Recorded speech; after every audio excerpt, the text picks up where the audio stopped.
सरकार के कर्मचारी और पेंशन धारक कभी कोविड-19 के दौरान रोक दिए गए महंगाई भत्ते की बकाया राशि पा पाएंगे?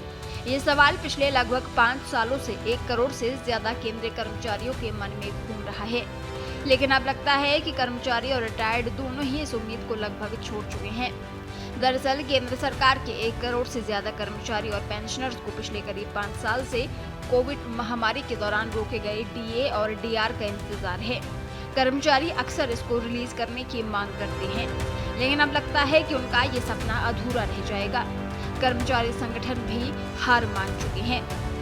मार्च 2020 में कोविड महामारी के दौरान देश की इकोनॉमी में गिरावट और कोविड के खर्च के बीच सरकार ने केंद्रीय कर्मचारियों और पेंशनर्स का डीए-डीआर 18 महीने के लिए फ्रीज कर दिया था। सरकार की तरफ से कहा गया कि कोविड के दौरान इकोनॉमी पर काफी दबाव था। कोविड से लड़ने, हेल्थ सर्विस और दूसरी जरूरी खर्चों के लिए पैसे की जरूरत थी। संसद में कई बार सफाई दी गई कि बकाया नहीं दिया जा सकता। वित्त मंत्रालय की तरफ से कहा गया कि महामारी का असर 2020-21 से आगे भी रहा। डीए-डीआर से हुई बचत के अलावा करीब 34,402 करोड़ रुपए कल्याण योजनाओं में खर्च किया गया। इसके बावजूद भी कर्मचारी और यूनियनों की तरफ से हार नहीं मानी गई।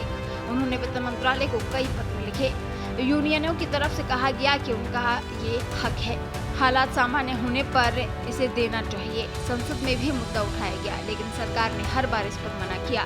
कर्मचारियों का तर्क था कि डीए महंगाई से बचाव के लिए है और इसे रोका नहीं जाना चाहिए। हाल ही में गवर्नमेंट एम्प्लॉय नेशनल कॉन्फेडरेशन का प्रतिनिधिमंडल केंद्रीय मंत्री जितेंद्र सिंह से मिला। ये भारतीय मजदूर संघ यानी बीएमएस से जुड़े संगठनों का शीर्ष निकाय है। मीटिंग में कर्मचारियों की तरफ से कई पुरानी मांगे उठाई गई। इसमें बकाया डीए का मामला भी लाया गया, लेकिन आश्चर्य तब हुआ जब इसे मीटिंग से पहले ही लिस्ट से हटा दिया गया। यानी कर्मचारी संगठनों ने खुद इस मांग को छोड़ दिया। मीटिंग में इसके अलावा 12 साल बाद कंप्यूटेड पेंशन बहाल करना, संवेदनशील नियुक्तियों की कोटा 5% बढ़ाना, एनपीएस खत्म करके इसको लागू करना, 8वें वेतन आयोग का गठन और प्रमोशन के लिए निवास अवधि कम करना जैसे मुद्दे छाए रहे। इस घटना से साफ है कि जनवरी 2020 से जून 2021 तक रोके गए डीए-डीआर का बकाया नहीं मिलेगा। कर्मचारियों के लिए ये निराशाजनक है। अब इसकी आगे उम्मीद नहीं की जा सकती।